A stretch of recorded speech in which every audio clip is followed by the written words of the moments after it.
gonna help when the danger overwhelms and the mystery supplies high? Who's gonna be around, never gonna let you down when you run a wild ride? Your friends are always by your side. Hey everyone, Rascal here. And Mama, welcome to our podcast. Today we're discussing the newest show that's currently airing on Cartoon Network, Craig of the Creek. This show follows the daily activities of 9-year-old Craig and his best friends Kelsey and JP in the creek, where a plethora of kids pretty much have their own imaginative society, including war hero paintballers, tropical sewer kids, animal whisperers, and many more. My favorite being the city built of cardboard. Oh, New Cardboard City. I love that one. So this show was created by Matt Burnett and I think Ben Levine, who actually worked on Steven Universe at first. That's why some of the character designs look a little similar. I think they did the character design. Okay. And this was a really interesting show for them to do.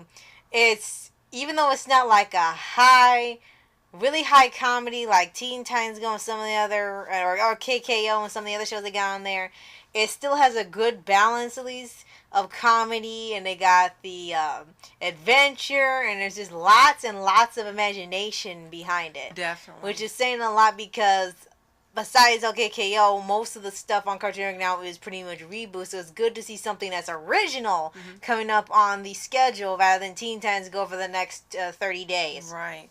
I love the end how it says, just like I drew it. So it sounds like he went back to his childhood and relived it, where these kids, like you said, having all this imaginative fun. They're not, playing video games and doing computer things and stuff all the time. They actually are, just having these wonderful adventures, and everyone being imaginative and make-believe. And I like also that his parents, too. But I love his parents and how they allow him to go and be with his friends and do this imaginative stuff. And his big brother, we're getting used to him too. So anyway, I'm jumping ahead. That's okay. But this is a great show. It really, really is. I loved it from the first episode. And some of the voice actors they got in here are actually pretty good too. We don't know all these people because a lot of them are actually either newcomers or they're kids. And if they are kids, they've probably been in some other projects and we just don't know about them. But we can definitely mention Phil Lamar as Craig's brother. And they got Terry Crews' dad. I love Terry Crews. They have, I think what's his name? Phil Harris. Phil Harris as the grandpa, and who's that? Noel Wells, you may know as Dominator, as Kelsey, and quite a few, couple stars. But they really kept it original by just having kids do kids' voices, and it's people you don't know or not familiar with, so it doesn't destroy the illusion by having a ton of celebrities on there. Well, there's some really great voice actors like Tom Kenny and Tara Strong who do kids' voices and you don't know the difference. But it's very refreshing and a change of pace to have actual kids do the voices. And I think that's what makes it so sweet. When you're hearing it, you know that it's kids. Right, kind of loud house. Right, and from a little ways back, Hey Arnold. And excuse me, and I love that kids are doing the children's voices. The majority of them. Right. And now Phil Lamar is not a teen boy on his way to college. But he sounds like it. That's for sure. And all the little plots and stuff they have are really creative. It's like stuff you never thought they would build to this level. And some person it's like Kids Next Door. At first I didn't understand, but I think what they meant was the imagination behind it.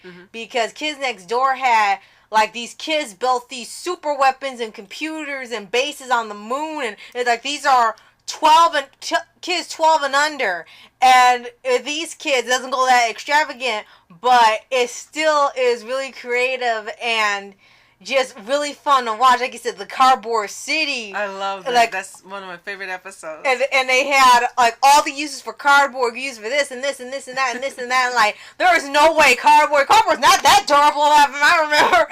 And I like when the kid, two things he said, "Oh, I have to put in my access code. Beep beep boop beep boop." And then when it got water, and he says, "Water? How'd you do it?" He said, "Duct tape." Yeah, that's your secret. And yeah, that was a really great one. And they had one who was they called her Wildernessa. She rode this giant dog. She dressed up as a bear. Like she was one with all the animals, and she kept saying, "Craig stink. You suck with animals." Like, and I think my favorite was when they had the sewer queen, and it's nothing like I expected. When I thought of it, I was like, okay, they're gonna be like dirty or something, or they're gonna be, I don't know what to expect. And then you saw it was all this little tropical land underneath the ground, and she wanted to get a map to find a way out because there were just so many pipes that connected throughout the whole city, and that was a really creative one. I really enjoyed that. I think that one's my favorite. Okay, one more I really like, and there's a lot that I like, is the one where the dog is the one they ask the questions, should I do this or should I do this? And you think that the dog belongs to one of the kids until you hear them say, I told you to stop messing with my dog. Get away from my dog. Oh, it doesn't belong to any of them. You got this girl dressed up like she's the oracle and the dog answers her questions. Right. And the kids come to the gate and it's not even any of their dogs. Right. It's some guy's dog. I'm like, wait a minute. It's not even his dog. It's his girlfriend's dog because she runs away with him. Remember, she gets mad. Yeah. She moves out. And they're like, where is he? He's gone. He's like, she moved away. Took the dog. I'm like, who will make our decisions? And yeah, it was called the dog decider. And all he would do, he would lick something. If you chose two choices, he would lick something, and that's what they chose. It was like, okay. That was hilarious. But every episode is different. I mean, absolutely different. And it's hilarious. And what I do really love about this show is at first, when it came on, Craig and his brother, you figure, didn't get along very well. He was kind of like he was the irritating little brother. He didn't want to be bothered. But as the show is progressing, you're seeing that Craig looks up to him and wants to be like him, and he didn't know this, and now he's looking at Craig in a different way, and now he's getting sad that he's actually going away to college now because he's seen the relationship that he could have had with him he didn't have. So Right. I like that part of And it. as it goes on, we're getting more characters introduced. Of course, every episode is new characters because of all these kids. Right. And you even have this girl who's in charge of everything, like when you do those trade shops, and like you have this for that, and she has everything you need. Right.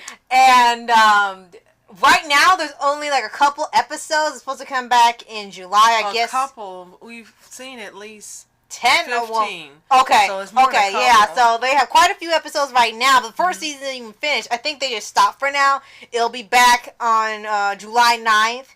I guess so they have more time to air during summer because you see they gotta have the other shows on at the same time.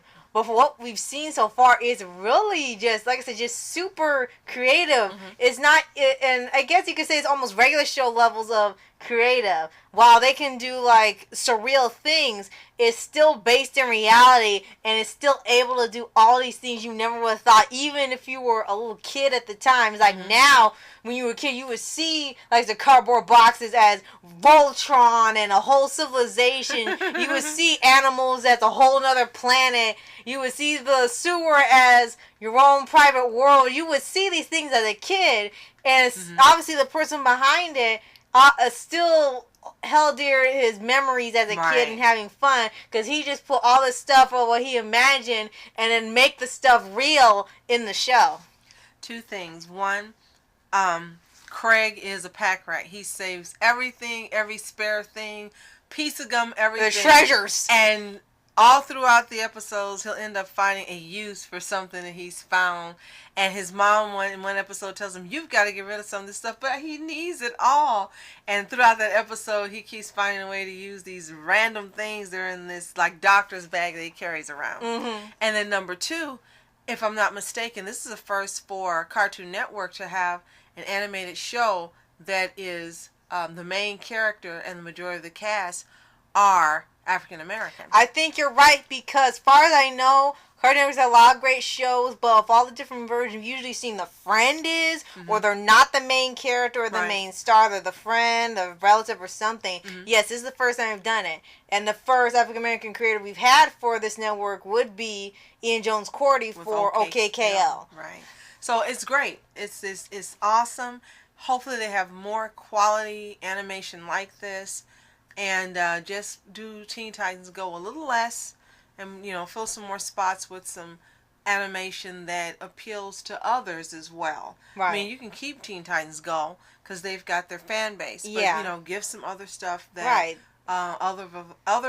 those of us who like a different type of comedy like as well. Right, because this one's it's a little calmer than the other shows. It's still got laughs, it's still got pretty zany things, but Right. they're really kept in doses, and it's kind of quiet until the fun really starts. And it's Right. more about what they do and the imagination behind everything And that there's keeps you always in. a lesson. There's Right. always a lesson. It's not in your face. It's not, this is what this episode is about. But through the course of that day and the events, the lesson gets presented, but not, again, in a way where it's, this is the lesson. Yeah, here, don't you see it? That's what Right. I'm trying to You tell just you. find it out in the course of what happens. Or it's not just someone saying, "Oh, this is what I think and it's right," and Right. so forth. Like when when the shows respond to criticism, and it seems more of like I'm right and you're not, rather than just how they feel or something. Right. So again, this is a wonderful show. If you haven't seen it, it has on Cartoon Network, as we mentioned. It's also on demand, so you Yes. can. I don't know. You'd have to go on Wikipedia to find out the exact order of the episodes as they Yeah, 'cause air. they don't have the because there numbers. is an arc. It's not a major arc, but there are little arcs. As I said, older brother going to college and different things that happen that happen on a linear scale. So. Right. Check it out. You'll love it. It's worth the time, and it'll become one of your favorite shows. Yes, and last thing, it's also very nostalgic, especially if you grew up playing outside a lot, like I did, and just having all those fun. Yes, it's so nostalgic for this teen. Yeah. Very nostalgic It's for now this teen. nostalgic. It will be more nostalgic for me because I'm older, but you're a teen. It can't be that nostalgic. Well, seeing the stuff we got now, you feel nostalgia. You can't help it now. The stuff they got on now is like, I have to feel nostalgia. What else left is there? So, I'm Oscar Entertainment. And I'm Mom Entertainment. Have a fantastic day. Peace.